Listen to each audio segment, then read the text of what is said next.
padding there in your room, Alan.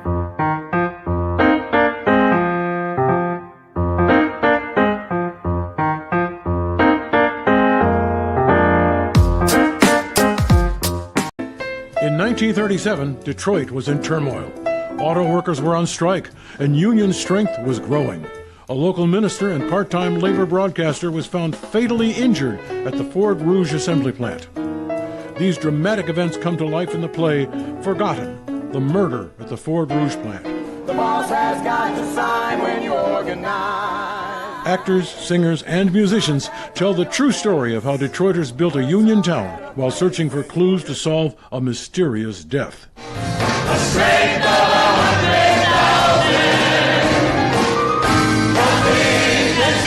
100,000. See Forgotten at Marygrove Theater, October 10th through the 12th. Tickets are $35 at Eventbrite or at MichiganLaborHistorySociety.com. Hi, I'm Eric Sabri, your Wayne County Treasurer. If you're living in the home of a deceased family member and you're facing property tax foreclosure, the probate process can be helpful to you. If you file a probate petition and notify our office, the foreclosure proceedings will be halted during the probate process. Contact us at 313-224-5990 or email us at taxinfo@waynecounty.com. We're here to help.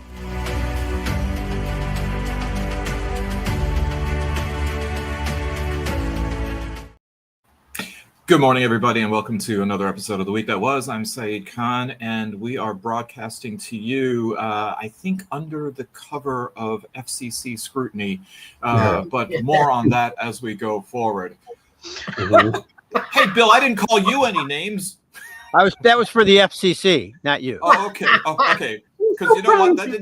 That didn't feel like it whistled by. So just improve your aim. Are you still in the Cotswolds?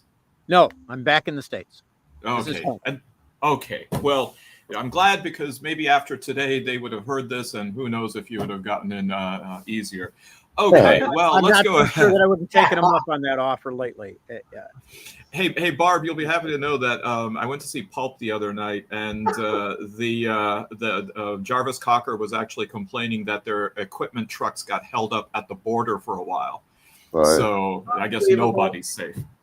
Yep, Well, joining us today, we have public relations specialist Beverly Watts. We have two of our three esteemed lawyers, Bill Seikaly and Joel Sklar. We have labor and community activists back from the UP, Barb Ingalls, and of course, co-founder of Deadline Detroit in an acoustically perfect room, Allan Lengel, as you can tell from those events there. Well, speaking about speech, it seems as though the assassination of Charlie Kirk has opened up a Pandora's box of what speech is acceptable, whether it is even considered hate speech, and protected by the First Amendment of the U.S. Constitution. Republican politicians from sea to shining sea seem to have taken this as a cause célèbre issue, and even going into a deeper dive, including the chairman of the FCC threatening the licenses of television broadcasting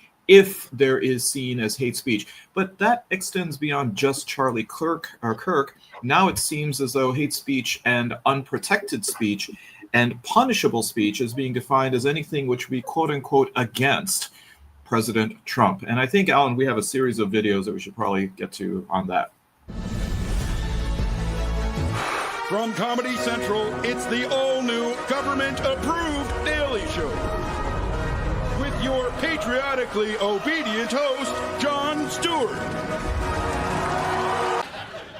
We have another fun, hilarious, administration-compliant show. We're coming to you tonight from a real shithole. The crime-ridden cesspool that is New York City. It is a tremendous disaster, like no one's ever seen before. Listen up. In light of Jimmy Kimmel's suspension, ABC's parent company's Walt Disney Corporation has a little message for all the employees. Shut your trap. Shut your trap. We're warning you to cut the crap until leader's skin is thinner than a sheet of plastic wrap. Mom's the word, have you heard? Kissing us is is what's preferred. Right dictator, or he'll hit you with his dirt. ABC, don't make fun of Donny D, and don't point out that his neck is mostly or mention Jeff Epstein. Your show will be stopped. Shut your time. Shut up. Well, here you see a montage of clips that are, I guess, maybe still safe for Jon Stewart, but who knows what tomorrow's going to bring as far as whether his network is going to back him. Jimmy Kimmel, of course, has been suspended indefinitely from his late night show by ABC, whose parent company is Disney.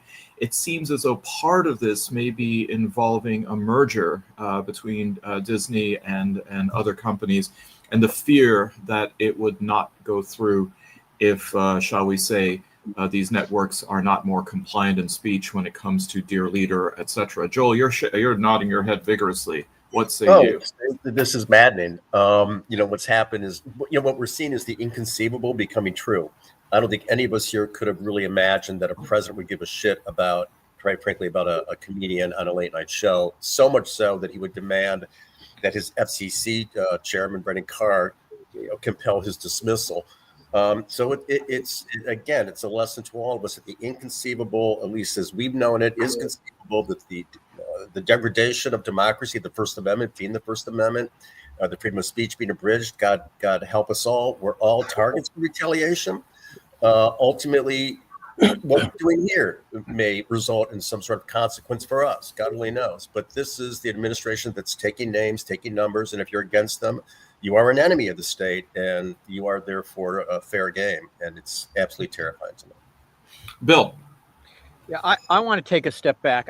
First of all, I agree with everything Joel just said, obviously. But I think that what people haven't really focused on is the hypocrisy in the response to Charlie Kirk shooting.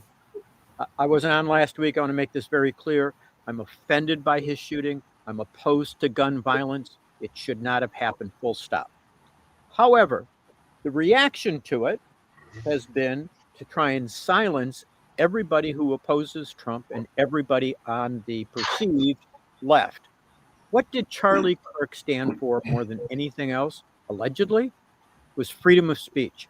He did not want to be limited. He wanted to be able to spew what I perceived as vile political views, but he had a right to do it.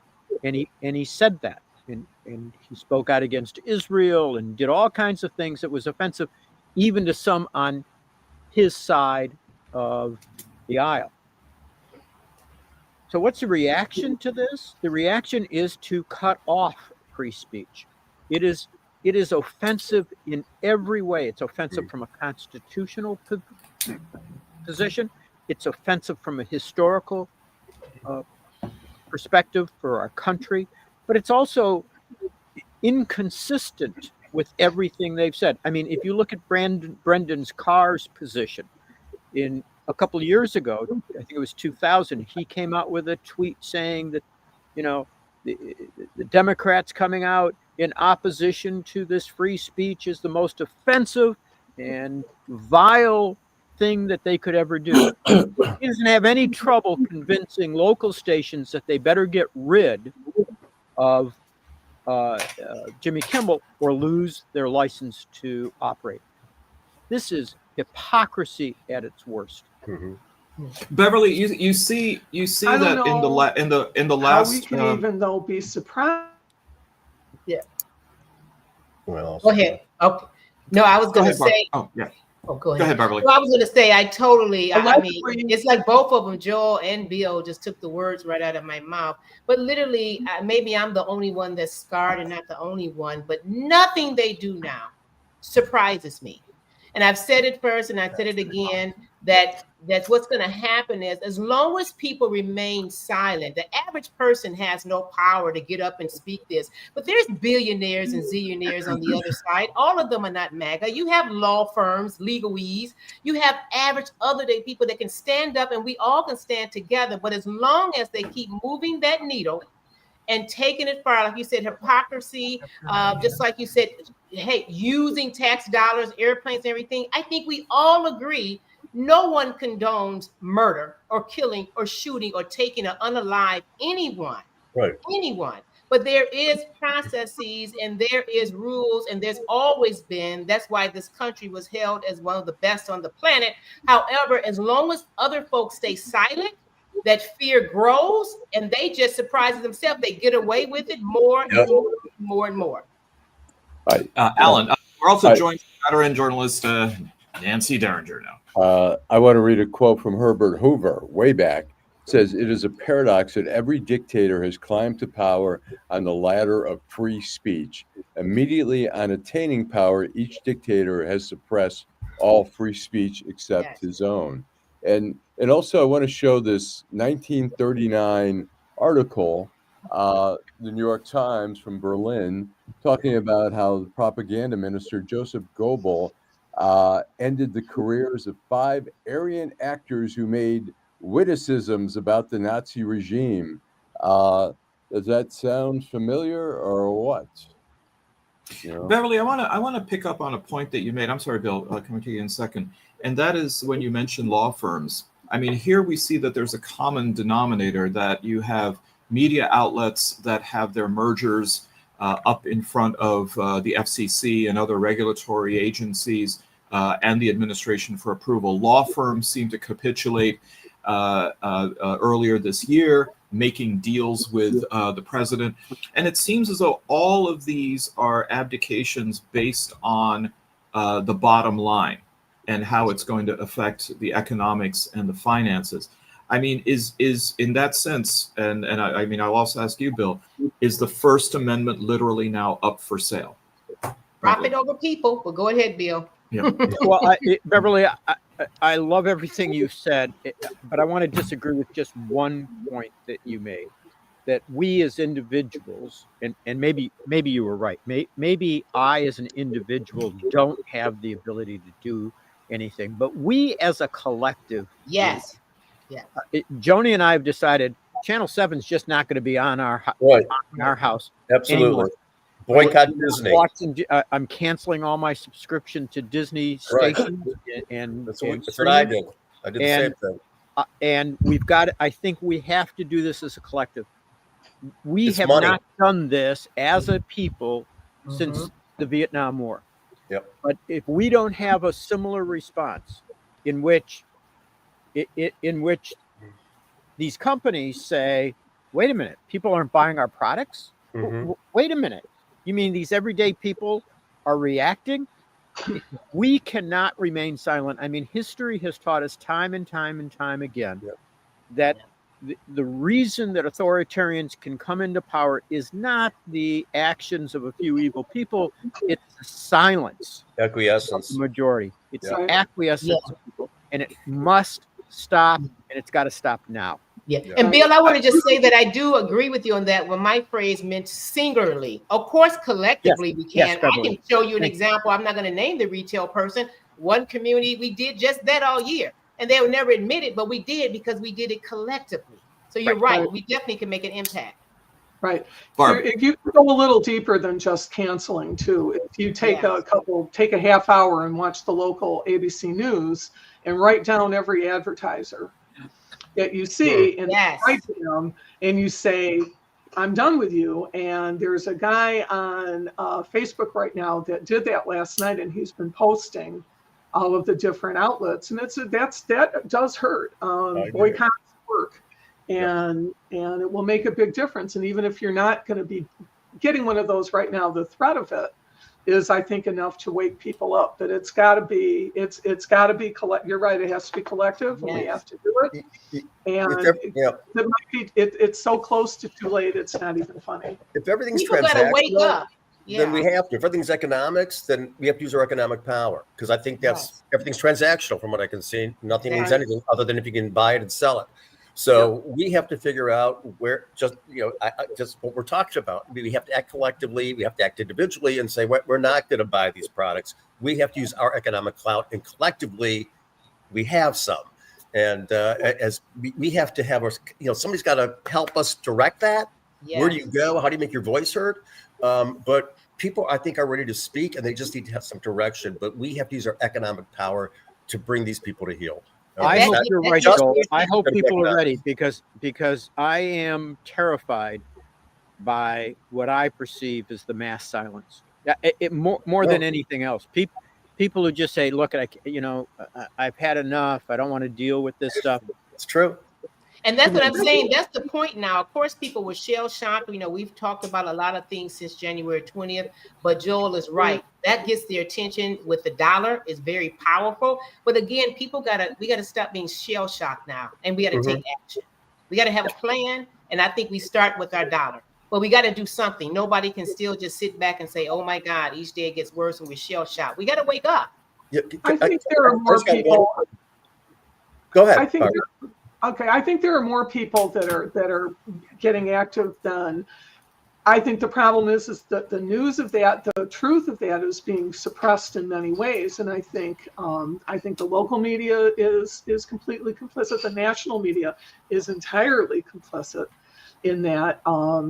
I think I read the most milquetoast editorial today in the Washington Post that was just like, we shouldn't do that. That's fair. And Biden did this and Biden did that, and it's like right here, right now, this is happening. And I know I'm going to piss some people off with this, but the idea that the media talks about Charlie Kirk as a conservative commentator is so offensive to me. Yep. We'd have to go back to the 1870s for this guy to be a conservative. Yeah. He was a radical. He was not on the political spectrum. That's why he appealed so much to Trump. He was an authoritarian. And look, I'm offended by the fact that he was assassinated. I'm offended by the fact that he was shot for his political views or for his speech. Whatever reason he was shot, I'm offended by it. But to call him a conservative is to ignore the political spectrum in this country. He was not a conservative. He was a radical. Yeah. He wanted to take us back to the 1870s, and he was offensive. Yeah. And we're lowering our flags for him when we wouldn't lower our flags, not only for a Democratic politician that was killed, but we wouldn't lower our flags for students who were killed in school.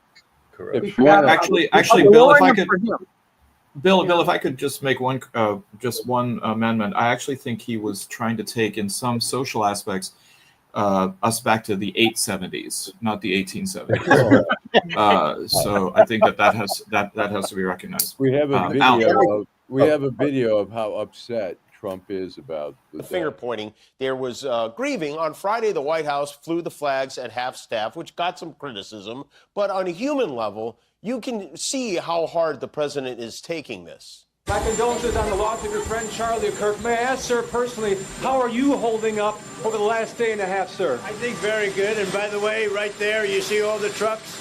They've just started construction of the new ballroom for the White House, which is something they've been trying to get, as you know, for about 150 years. And it's going to be a beauty. Yes. He's at the fourth stage of grief, construction. Actually, Bill, I stand corrected. 150 years ago would be the 1870s. So maybe there is something magical about that number. Beverly, the other point I was going to make is that when we take a look at the first Trump administration, there were people who were appointed who seemed to serve as, again, not very effectively, but at least some kinds of checks and balances.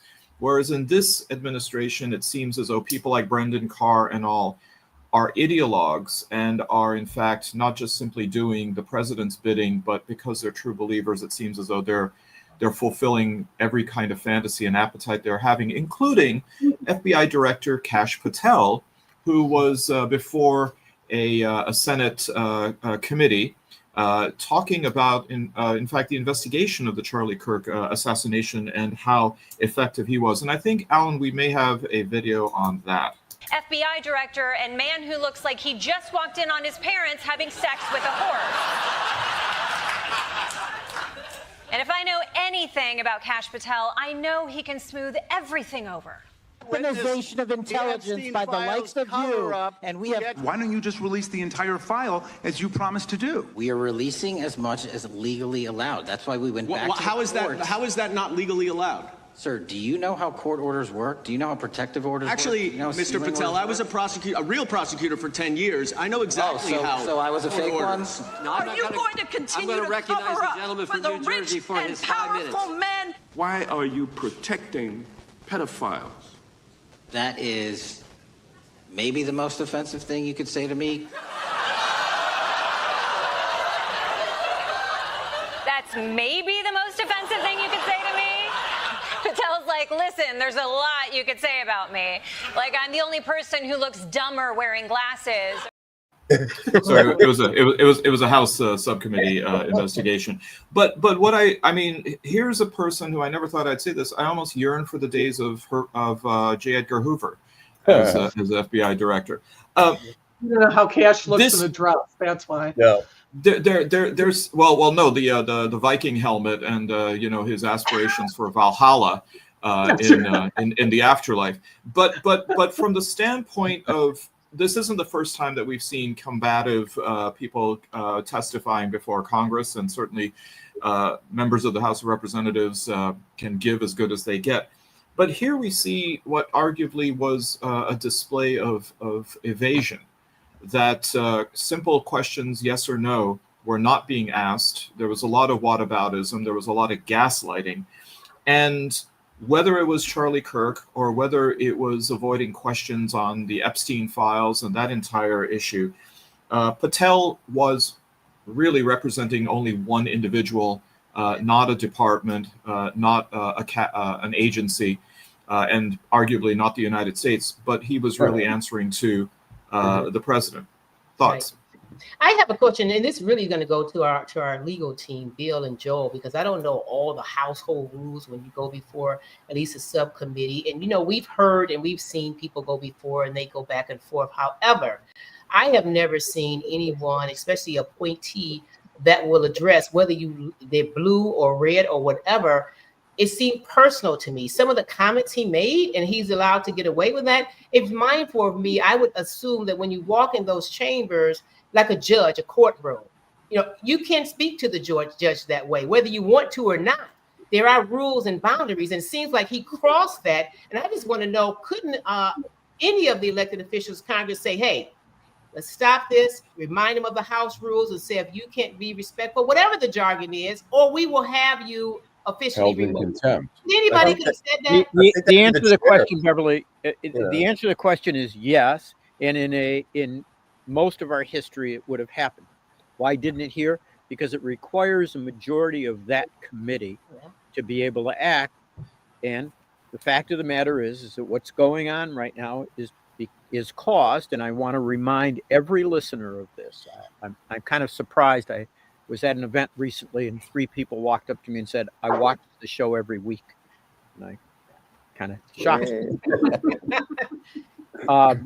So I want to remind everybody of this. The reason that this can go on is because Trump has control of all 3 branches of government.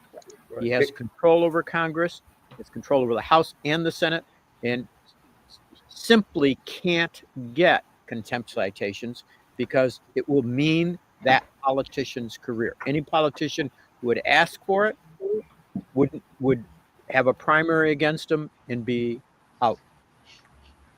We are now joined by our third lawyer, Steve Fishman. Hold on a second. Go ahead. But couldn't a Democrat ask for that bill, even if it doesn't get it by majority of it, to have it on record? I mean, at least just ask for it, because that's the rule. Ask for it. Good.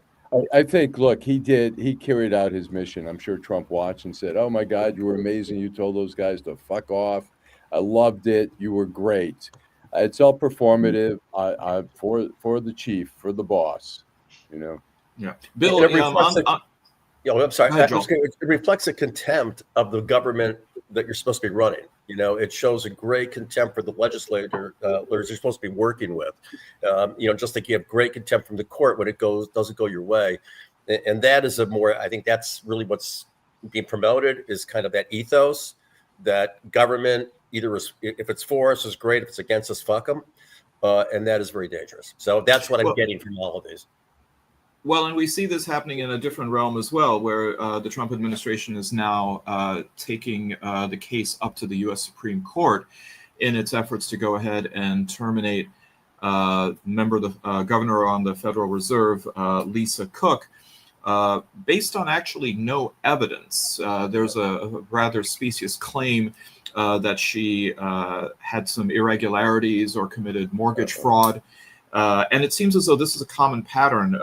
A Palestinian activist who was at Columbia, Mahmoud Khalil, is under deportation again. This time, since they couldn't make it stick when it came to speech, they're claiming that he withheld certain evidence on his visa application. So it looks like they're just simply looking for something. But in the case of taking it up, Saeed, make a point that what you said was very important there. Not that he made false statements. Yeah. Not that he made false statements, but he withheld something. I mean, they were fly specking it, couldn't find any false statements. So they said, "Oh, but he didn't tell us that." I mean, by that calculus, if you fail to disclose on your naturalization form that you once were a member of the Blockbuster Video Club, seriously, that whether they consider that to be material or not might be sufficient enough on withholding it on an N-400 form. But this whole idea that there's no evidence, at the same time, you've got a U.S. Supreme Court that is the way that it is and thinks that the way it is, or at least a majority of them.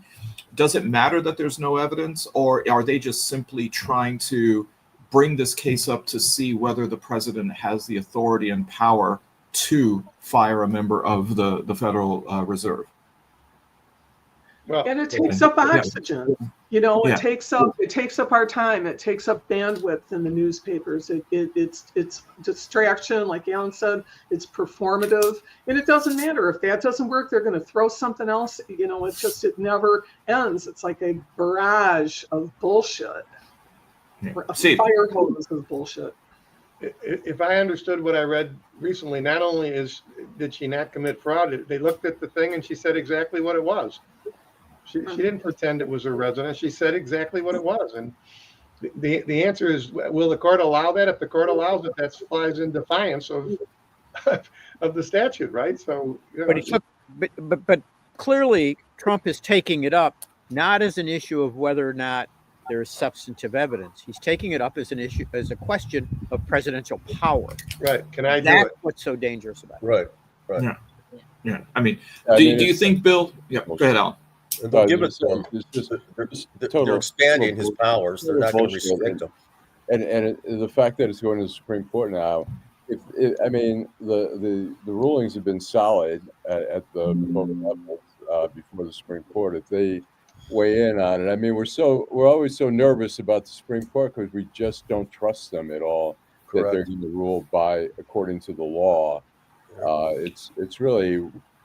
I mean, we've had, obviously, the Supreme Court, I mean, there's always been, you have 5-4 rulings, but because it's so lopsided, it's so frightening to have anything before that. Well, there's also, I mean, we were talking about this last week about the president looking to sue the New York Times for $15 billion with a B dollars. That, I mean, there's really no way that it's a defamation case that can win on its merits.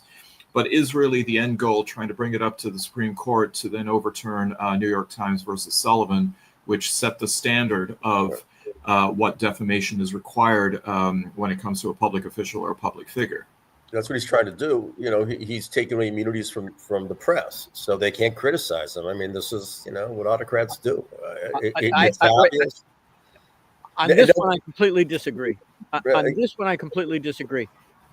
He is doing it to try and force capitulation because it's worked time and time and time again. And that's why people have got to stop giving in. They'll win these cases, but they don't want the battle. And he knows that. He doesn't need to get $1 billion with a B. All he needs to do is get them to pay and settle and do something. And it looks like a win to his group. But Bill, on this, shut up. But Bill, on this case, it looks like it could get dismissed on summary judgment because, as a matter of law, there's no defamation. No, there's no cause of action. I agree. That's why they have to fight it. I completely agree. But he's not trying to get it up to the Supreme Court to over. What he doesn't give a shit about New York Times v. Sullivan. It's a case I know very well. I've had 4 or 5 cases on this issue, and he's not trying to get it overturned on that. He doesn't care about that. He's demonstrated it by getting people to capitulate in spite of the law. He's wrong on the law. He doesn't know the law. He doesn't care about the law. He's not educated about the law. He's lawless. Right. He's doing what he wants. He's doing what an autocrat does. I do what I want. You criticize me, you're gone. Alan, am I going to get thrown off? Everybody's deterred from speaking out. That's exactly what the chilling effect is. In retaliation cases, the standard does the action is the conduct. Deter a person of ordinary firmness from speaking out. And the answer is absolutely. If they're going to go after Kimmel, people that got some clout, what the fuck about me? I got nothing. So this is terrifying. This would be retaliation per se if it was actually litigated. And he was an employer, but whatever it is, that this would, this is what retaliation is, and it's having the desired effect.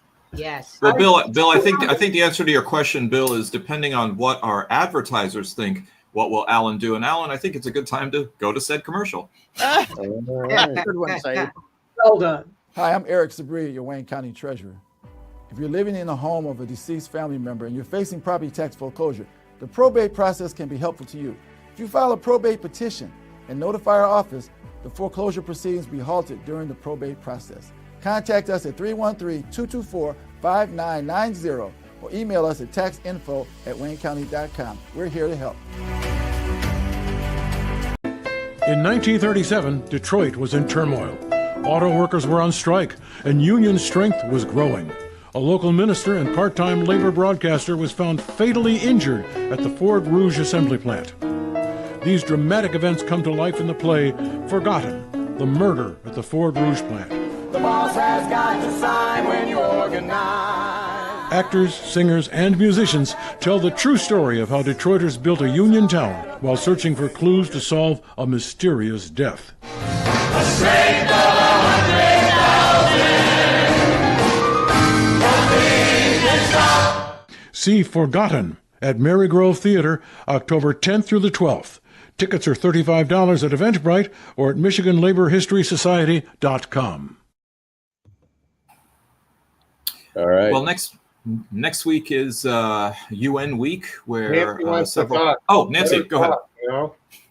Nancy, you're muted. Just to unmute, and she's frozen. And I'm unmuting. Can you see me? Am I okay now? Yeah, you're okay, and you're also unfrozen. Okay. Greetings from an undisclosed location somewhere in Northeast Indiana. So I'm on my way back from Fort Wayne, where I was an attendee at the Fort Wayne homecoming event, which they've had in Detroit a couple of times. And I have a whole bag of swag in the back of this car. It's like private dragging. But before we move on with one of Saeed's very deft segues, shall we say that Joel is correct and that this ridiculous actual malice suit is being brought to revisit New York Times versus Sullivan, et cetera. And if the Supreme Court allows it and, rules in Trump's favor, and if we actually ever have a national election again and elect a Democrat and have Democratic majorities in both houses of Congress, what do you think the odds are, lawyers, on us seeing a legit impeachment process against one or more members of the United States Supreme Court? That's my question. And I'll take my answer off the air because I'm sure there's a lot of road noise. So I'm going to go back on mute. So I don't see it. I mean, I let you get a really courageous, majority. I don't see that happening. I don't think they're going to impeach any. I mean, they've tried to impeach Trump. I don't think they're going to impeach any of the justices. I don't think that's going to happen. well, this would be. Go ahead, Bill. Sorry. What's the appetite for it? I mean, it's going to have to be in the right moment, the right time, and the right mood. Okay. Yeah, I think this is an interesting issue. Right now, I just want to get Trump and the MAGA crowd out. But when I try to think about what is it that's causing all this havoc, this situational ethics or the notion that, look, we can't have politicians being attacked by institutions like the FBI. We can't have the FBI investigating politicians. That was Trump's hue and cry, and it was MAGA's hue and cry for years until he got into office. But it's okay when he does it. If we don't stop that, if we don't get some shared core values back into our system, the country's done. I mean, we'll end up in some kind of civil war, and I don't think that's hyperbole anymore. No, it's not. We can't function if we don't agree that we have these shared core values, that these institutions are here to protect all of us, not just some of us. If we don't share those kind of core values, the system doesn't work anymore. We're going to end up in chaos. And maybe that's where we are. Yeah. I would agree with that, but at the same time, I would say if somebody like, Booth Kavanaugh or the Handmaiden or one of the young, I mean, we can count on Clarence Thomas and Alito eventually going toes up because everybody does eventually. But those two are still, Kavanaugh and Barrett are still very young. And if they were to what I consider, I mean, if they honestly ruled in Trump's favor, I'm not a lawyer and I can see what bullshit this is. I would think there would be cause to tell him to go back to teaching at Notre Dame, in Barrett, Tony Barrett. The kinds of things, Nancy, that would get a Supreme Court justice impeached. I mean, I kind of think that the two people you named as going toes up would be the riper candidates for those. I mean, especially Thomas. He's flaunted his nose at most of what we would consider ethical requirements. Yeah, sheer decency. Yeah. And the fact of the matter is, I think everybody would agree, as much as it sometimes offends me, that a ruling on a case is not grounds for impeachment. Okay. That is the most mixed metaphor I have heard in the last 24 hours. He flaunted his nose at the... Oh, I'm sorry, you're right. Okay, I'm going back on mute. I wanted to say he gave the finger, and I thought that might be a little inappropriate, but... Oh, yeah, of course. But Nancy, that's a good concept, but if we can't even get an appointee sanctioned, we can't even get the question asked. You can imagine trying to impeach people. Yeah, exactly. Steve. Okay. We got to remember, those of us who are old enough, when the Warren Court started doing things for the citizens, they had a big movement amongst the right-wingers to impeach Earl Warren. Obviously, they could not impeach Earl Warren because, number one, Earl Warren hadn't done anything wrong. They just didn't like his opinion. So what Bill says is absolutely true. There's no way that anybody's going to get impeached based on opinions that they write, in my opinion, unless they wrote in the opinion, I don't give a shit what the law is. I'm going the other way because I love Donald Trump. That might do it. What was it that Eisenhower said were his two biggest regrets and mistakes, Steve? I think it was Warren and Brennan. Yeah, I think if you would have asked us, it would have been Dulles and Dulles. But that's. And Steve, now these days, I don't even think that statement, I have doubts, would get it. By the way, it was probably Dulles and Nixon. But so the Alito and Thomas have given, particularly Thomas, have given ammunition for something about impeachment, but it has nothing to do with their decisions. It has to do with benefiting from people who are now coming in. If they did that in the 36th district court, for God's sake, well, that did happen. And Bill Haley and those guys went to jail. I mean, that would be something that would be impeachable. But the stuff about, for people to say, oh, I don't like the opinions, I don't like them either, but you can't impeach judges for that. Well, there are a couple of other judge cases here. A New York judge has dismissed the terrorism charges against the suspect Louis Mangione in the healthcare CEO murder case of last year. You got to say the whole name, Nancy. Come on, you got to. And I thought you were going to make a side thing and say, although he didn't himself sing it, there was a Mangione who sang "Feels So Good." I just love the way you always go for the BBC. Correct pronunciation of the name, and so it's Luigi Mangione. Listen. By the way, there was no singing by Chuck Mangione and there wasn't. That's right. It was the finest. It was just you were listening to, but they didn't have singing. That was all the way into the 70s, Steve. Well done. I come up with my own lyrics to correspond with the flugelhorn there, Steve. Yep, Steve. So your question is about that case. Quite frankly, I thought the judge was 100% correct. I thought the charge was ridiculous to begin with, and I don't know why it is that when people commit homicides that are all over the public and all over the media, I don't know why prosecutors decide to charge 462 counts when they got him dead nuts on first-degree murder, and he only has one life to give to his country. He can only do one life, and you know the famous line from Richard Pryor when when they did Stir Crazy, they went inside and he said, and he met a guy that was doing double life, and he said, "Can you imagine that? That means if the guy dies and comes back when he's on his way to kindergarten, you got to stick him back in the penitentiary." What a great movie. There is no question in my mind that just didn't meet the requirements for terrorism. Has to do that you intend to create the terror. He intended to kill this guy because you see, Bill, the selective charging. I mean, in Utah, Tyler Robinson, the suspect in the Charlie Kirk assassination, was charged with aggravated murder, which is a capital penalty, as opposed to garden variety first or second degree murder. And then, of course, you've got Jeanine Pirro in Washington, D.C., charging Subway sandwich people with these particular kinds of assault charges, and grand juries, in fact, rejecting those calls for an indictment. So next week starts the cavalcade of leaders coming to New York City for the United Nations General Assembly.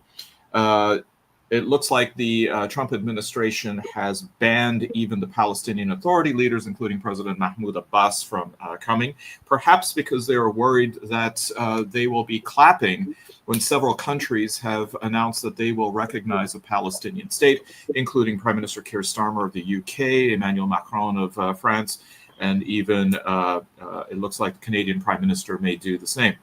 But it also comes on the heels of a 72-page report by the Human Rights Commission at the United Nations stating that the top Israeli officials have, in fact, incited a genocide, finding that 4 of the 5 provisions of genocide were satisfied both by statement and by deed by Israeli officials.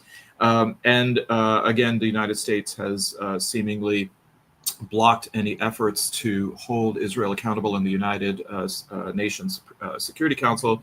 And Secretary of State Marco Rubio, in fact, was in Jerusalem just last week on his way to Doha to make amends over there as well. Will this change much with these kinds of recognitions, and even the fact that now you have a determination by an international body of genocide?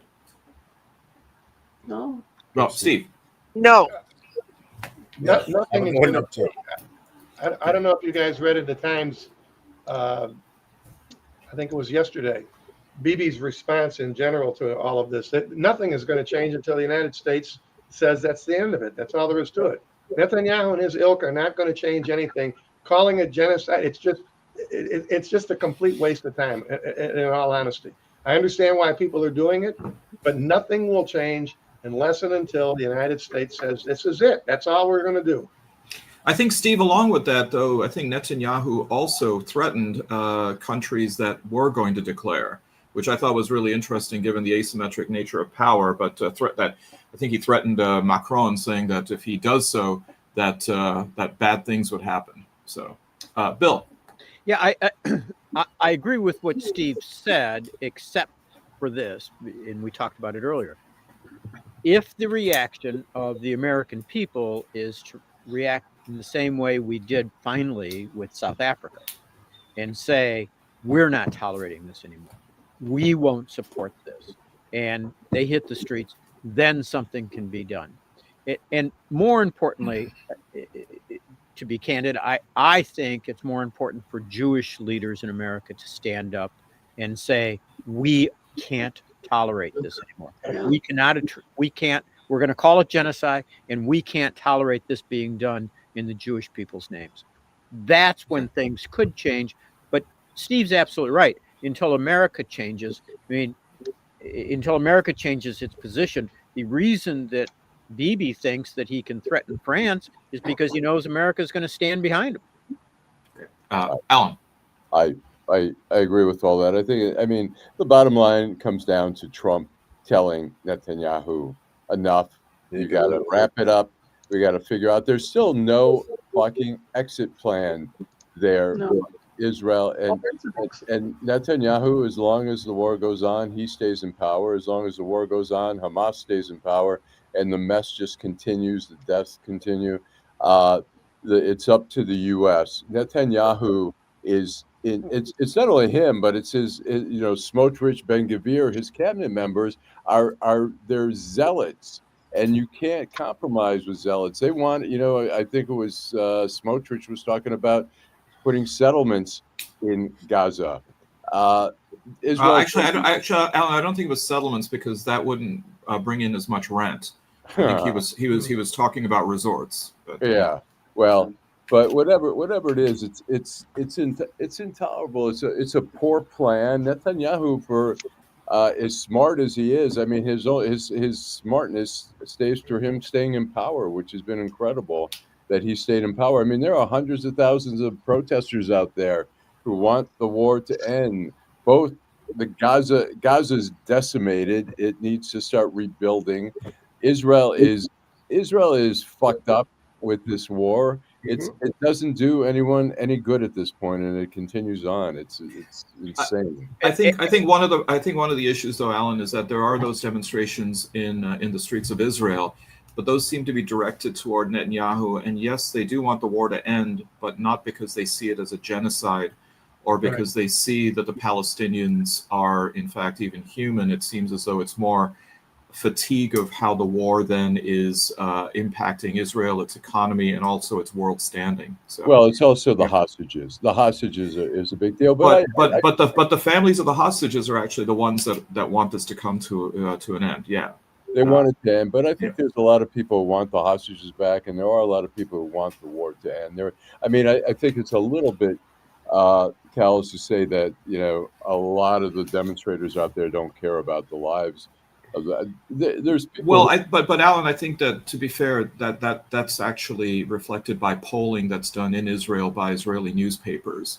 And when the question is asked if they want the war to end, and then the subsequent question is asked as to why, it seems as though the empathy for the Palestinians and the suffering is not within the calculus. So it's based on that. Look, kind of reporting.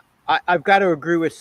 First of all, I want to say that when Alan and I agree on a Middle East issue, we're probably right. But I also agree with Saeed. It is not dissimilar to what happened in Vietnam.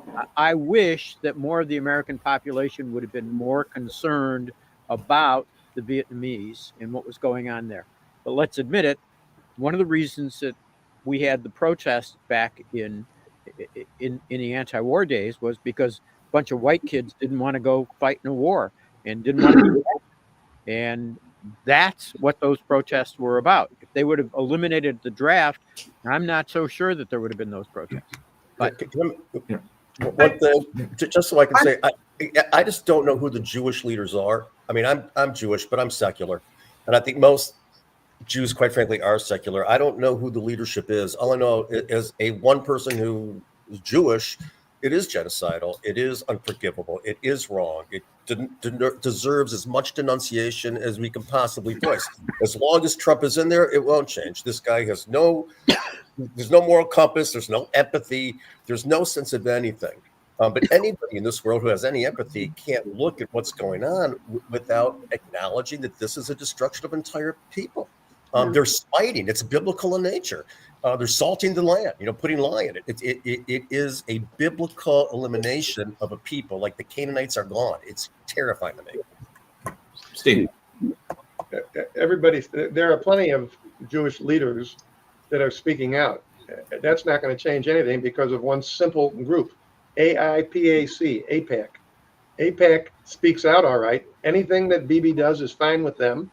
And if you even think about contradicting anything like that, they'll raise a ton of dough, as they did to eliminate 3 or 4 different Congress people And 11. That's unfortunately what the public sees. You got to remember, the normal public, that's not something that's high on their list. What's going on in Gaza, what's going on in Europe, even it's not high on their list. They're worried about their jobs and this kind of stuff. But to expect AIPAC ever to abandon Netanyahu is wishing for, rain in the desert. You're just not going to happen. So that's the problem. It doesn't matter how many. There's whole groups of liberal Jews that speak out on this subject. The problem is AIPAC has the money and AIPAC has the power, and that's why nobody is going to do anything, because they're all afraid of their own jobs too. They're the same ones who got run off by AIPAC spending before.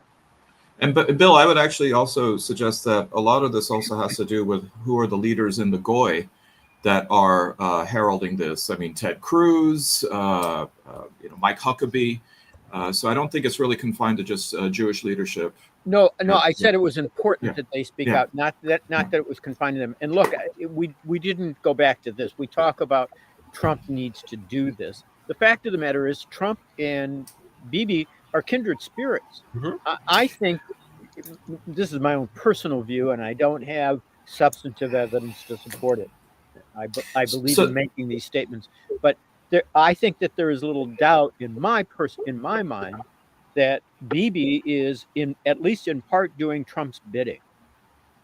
There's some reporting, Bill, that in private that Trump was expressing his frustrations and saying that Bibi was effing with him.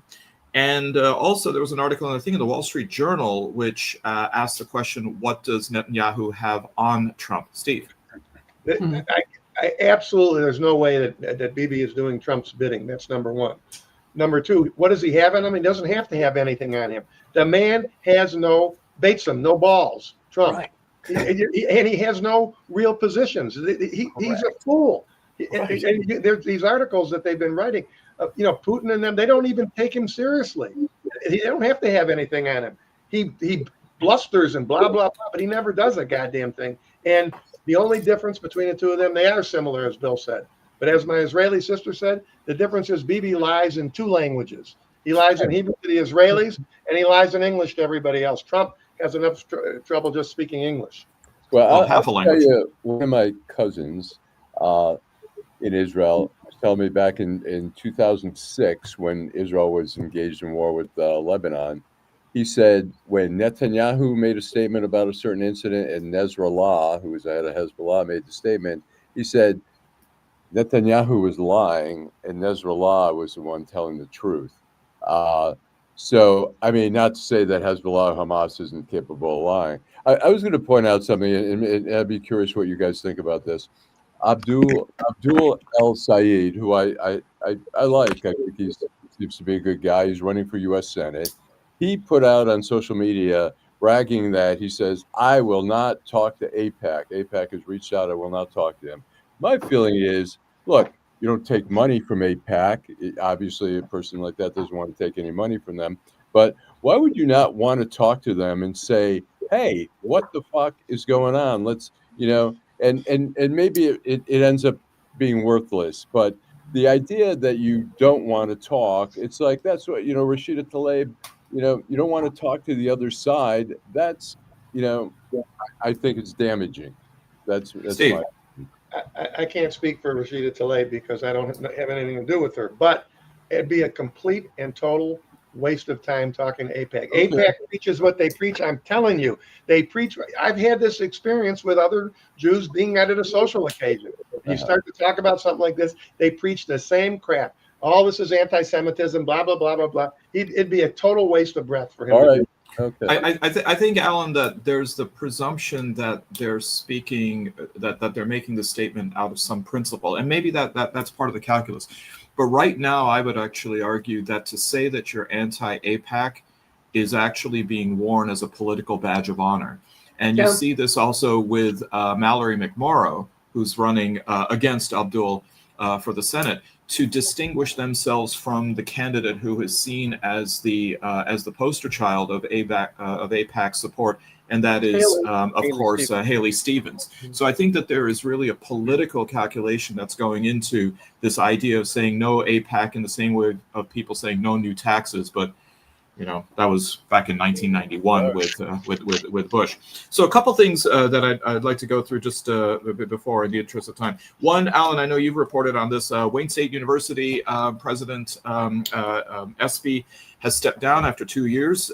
She has resigned in the interest or personal reasons. What are you hearing about this? Well, I obviously over the, I mean, she was only there for 2 years. She was not very popular. She wasn't. They didn't like that she wasn't out in the community. They didn't like that she wasn't sticking up for some of the people on staff who might talk, about academic freedom. I mean, people have to start worrying about what they're teaching in the classroom. They can get in trouble with the DEI and funding and all that kind of stuff.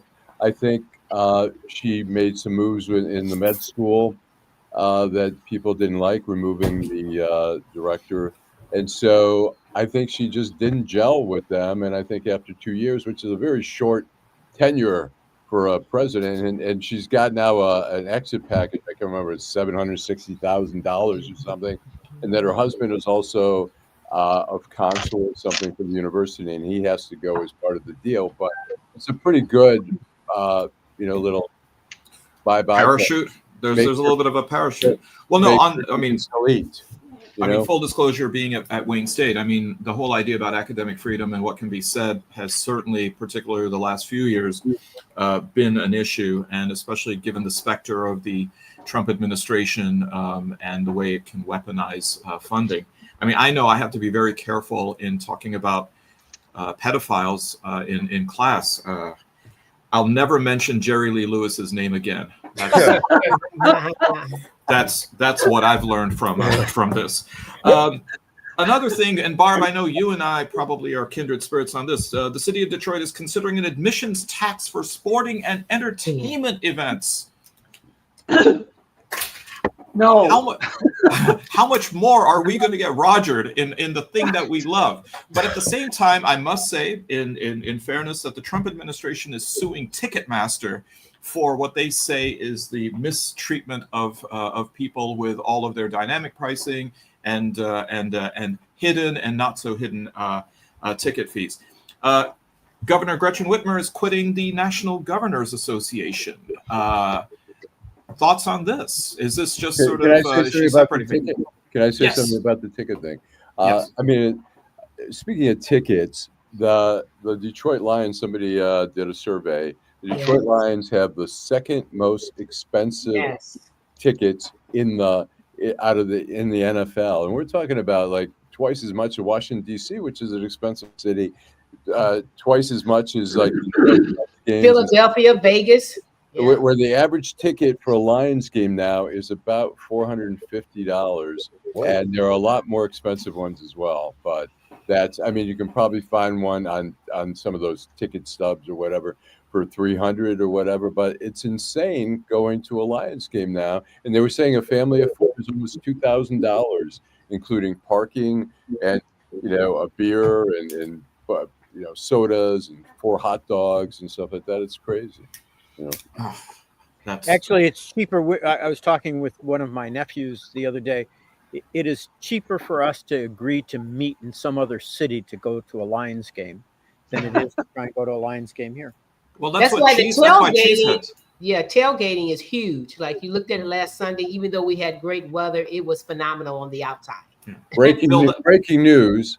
New York or Washington Post: judge strikes down Trump's $15 billion libel lawsuit against the New York Times.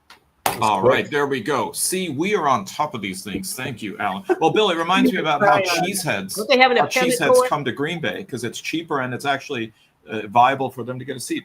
Last thing, Hollywood and America and maybe the world lost another icon, environmental activist, actor, director, Academy Award winner, Robert Redford at the age of 89. So real quick, I want to go around the horn. Favorite movie? Nancy. All is Lost. All is Lost. Okay, is that the movie or is that your diagnosis of society today? That is the movie. It's an obscure one. It's certainly not the most famous, but I thought for him to do that good of a job of acting that late in his life, with a script that was maybe 20 pages long because it was all It was just him moving around this boat that's slowly sinking. I just thought it was really well done. So Barb, directing or acting? Thank you for making that distinction. I'll give you both. Okay. The Natural, just because I'm corny, and A River Runs Through It. Yeah. All right, Beverly. Okay, I don't know the exact name or anything, but didn't he play a movie with Barbara Streisand? She's my favorite. The Way We Were. The Way We Were. Awesome. Your girl is lovely, Hubble. Yes. Yeah. Barb, for Joel. a minute there, I thought you said you liked it because you were horny. But it's oh, thanks. Well, we're talking about Robert Redford, so what was that real? What do you mean by homecoming in Indiana? There, if that's what you're thinking there, Nancy. It's saying she doesn't know where she's coming from or where she's at. Joel. I would go with The Natural. I love that movie. It was just a wonderful movie through and through. I love the book, and it was just a wonderful movie. So that would be my favorite. He was wonderful, and I miss him. I'm sad a guy like that is gone. Yeah, Bill. I'm looking at a list of his movies, and it's almost impossible. The Way We Were was certainly one of my favorites, but I will tell you, An Unfinished Life was a great movie. A River ran through it, and I think you can't forget him in All the President's Men. Yeah, that was wonderful. Another great movie. But there are a lot of very sad women right now in this world. I mean, he was the heartthrob for more years than most of us have been around. Yeah, by the way, Nancy, I think he made a lot of those women corny. Allan. I'm going to have to go with Animal House. I'm just kidding. You'd say Niedermeyer. Yeah. Right, it wasn't. No, I'll say 3 Days of the Condor and All the President's Men. All right, thank you, Ira. It said Tombstone. Tombstone was good too. Yeah. Mine's easy. The Sting. That was my favorite, particularly because of the last scene. Oh yeah. Yeah. I would have to say All the President's Men, Bill, just because he was half of Woodstein. But I really loved the movie Spy Game. I thought it was wonderful because it also had really the person who was really compared to be his successor, Brad Pitt, and their chemistry was wonderful. But Barb, I agree with you. The direction and particularly the narration that he provides in A River Runs Through It, especially the last part, gets me every time. Somebody posted that clip last night, and no, that would be me. That was you, thank you. And I just was in tears, and we were exhausted for driving for 9 hours from the UP, and then I'm sitting there looking at it, and I couldn't hold it together. It's beautiful. It's just beautiful.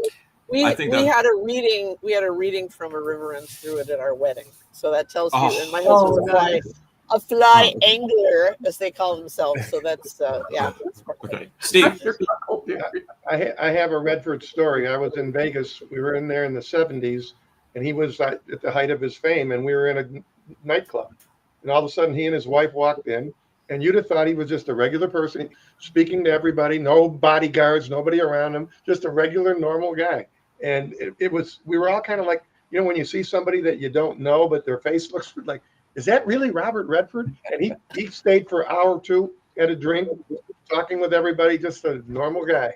Wow. I wonder if was he shooting, was it Rhinestone Cowboy? Was that the name of that? Electric Cowboy. Electric Cowboy. Horseman. Electric Horseman. Electric Horseman. Sorry. Rhinestone I also want Sneakers was a great movie. Yeah. Okay. I think, Allan, we can now go to our last segment. Downtown Detroit, Robert Wells, Schmuck of the Week. Okay, Beverly, let's start with you tonight. Okay, of course mine is going to be Patel. I understand. I get it. The Dog and Pony Show, I get you're passionate, but on a very local level, I've been before legislators before, whether it's contracts, whether I was called on the carpet for something. But one thing I always did respected their office, and I respected the process. And even though I worked for elected officials, I also kept in mind that even when they're long gone, I'm still going to try to be here and have a career. And the people you see, you'd be surprised the people he'll see after. He's not real old. And so I just would expect him in that high office, no matter how passionate, no matter how much the circus, he would show a little bit of restraint on these personal attacks and really the way his performance was. in the House chamber. So Patel is my schmuck of the week. You know, they were talking. He was being grilled about why he was using the private jet, and he says, "Well, because you made me, you mandated Congress." And then they said, "Well, why'd you go to Las Vegas to watch a match?" And he says, "Well, I'm from Vegas." They said, "Yeah, but why'd you go to New York to watch a match?" I mean, just so slippery. Joel. I'm going to go with ABC for the Jimmy Kimmel thing. It's just, I could believe it. I could believe it, but it's like, Jesus Christ, And again, these are just like chipping away. Everything's a chip away, and before you know it, that tree's going to fall, man. He just keeps chipping away at the foundation, and things are going to collapse, and it's just so disheartening. So it's going to be ABC for bending, and the media that's bending. It's disappointing. So those are my sharks. Barb.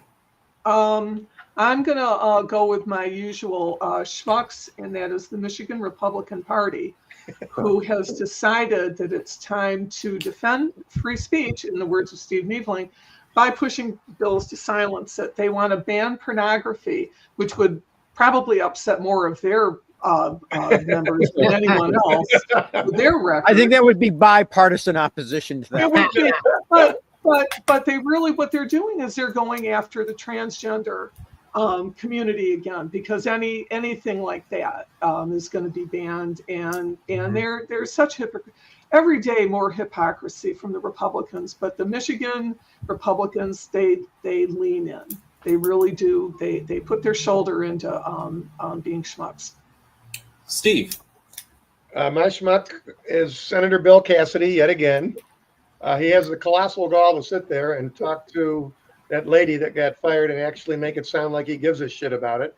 And then when they ask him afterward, well, will that cause you, if you knew all this, would that have caused you to vote differently on RFK's? Well, that's not to mention, I read an article, I think in the Times or the Post, talking about how agonized he was, you see, because if he voted against RFK, oh my God, they're going to find somebody to run against him. And you kind of wonder, were they going to take your medical license so you wouldn't be able to make a living? Is that what your problem is? Or do you really like the whole pomp and circumstance of this bullshit being a senator that much that you would allow a guy like that who you knew that day was full of shit? And now all of a sudden he's got, so he wins. He's my schmuck of the week, actually, for the rest of the time unless and until he turns on RFK Jr. He's another Susan Collins when it comes to the voter regret or remorse. So there you go. Nancy, before we lose you to freezing again. Oh my God, we may have. Or maybe we did. Okay, Bill. Lost in Indiana. So, Brendan Carr is Nancy back? Brendan Carr, the head of the FCC, who started this fiasco with Kimmel, has got to be mine. He is a schmuck for many reasons, not just because of what happened with Jimmy Kimmel, but because he wrote that song for that they did on the what show was that on last night? The Disney song that we had on at the beginning. Oh, Beauty and the Beast. Yeah, Kiss My Ass, Kiss My Ass. I mean, this guy, it has his lips tattooed on Trump's ass. It is amazing. What he says what he has said at various meetings and hearings about Trump. It's just obscene, and he rates up there. But I have another, if I could. The NFL teams who had a moment of silence for Charlie Kirk, but who have never done anything about the shootings in our schools or done anything to support other causes. I think the Lions should be commended for not having a moment of silence, and I wanted to mention that. Thanks. Nancy is saying Brendan Carr. She texted that we're in North Ohio. Well, Bill, that informs Amon-Ra St. Brown's statement saying, we don't do we're told no politics, so why should we have politics in that? So, by the way, I want to thank all of our viewers and listeners for submitting their schmucks. I'm really happy when our audience has that kind of participation, so keep them coming. Okay, so we've had Nancy, so that means you, Alan. I'm going to go. I was going to say Brendan Carr, which is an obvious one. I'm going to go one with Pam Bondi, who ended up firing Maureen Comey, whose father is James Comey, the FBI director. And now, to her credit, Maureen Comey is suing the government for firing for. I mean, she was one of their top prosecutors. She was in the Epstein case. She was in the P. Diddy case. She was the go-to prosecutor when you really wanted to make sure the case went through correctly. And so she's been fired for never given any reason. And the other person is Marco Rubio. You see his mug everywhere that Trump goes. And I only say that because he's one of the few people in that cabinet who knows better, who knows better and has some form of, or did have some legitimacy. And he's just sucking up to Trump and turning his head the other way, you know. His eyes are empty. I think he's trying to replace J.D. Vance as number one son. So we'll see how that happens. All right, I've got a couple. First of all, and apropos to what you were saying, Barb, one of my schmucks is the FBI that has said that they will label all trans people as violent extremists. They are exploiting the Charlie Kirk assassination, despite the fact that there was no trans involvement in that. The suspect himself, Tyler Robinson, is not a member of the trans community, although his roommate was, and there's no evidence that the roommate had any influence or instigation on that part. But this idea about labeling not only an entire group as problematic, but also one that had nothing to do with it, is really, really dangerous. Of course, I seem to recall going back to, what was that called? Oh, yeah, the USA Patriot Act, that the government seems to have a penchant for labeling an entire group as being problematic. But, you know, that might just be part of my long-term memory. Yeah.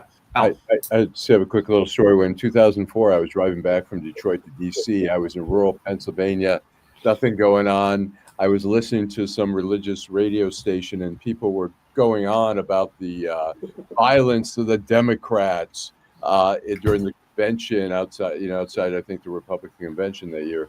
And so I called in and I said, if you want to bunch everyone together, let's bunch together all the people who have shot people at abortion clinics. They're like, oh my God, that's so unfair. Allan, I know exactly where you are, my friend. You were somewhere between Breezewood and Pittsburgh, Pennsylvania. Because there's not too much, because of the mountains, there's not much radio coverage that's very diverse. And I remember hearing one of these fire and brimstone Christian stations, and they were just having it. And then luckily, as I was turning the dial, I heard the faint yet familiar strains, and it turned out to be AC/DC's Shook Me All Night Long, which I gotta tell is the greatest antidote to that kind of rhetoric. And it was 20 degrees outside with a wind chill, and I still put the window down and I put my arm out in defiance, singing, "She was a fast machine. She kept her motor clean." The other one that I have to say is Vice President J.D. Vance coming here to Michigan and gaslighting the state, saying we would encourage Governor Whitmer to call in the troop, allow us to bring in the troops to save Detroit. I thought that was really, really disgusting.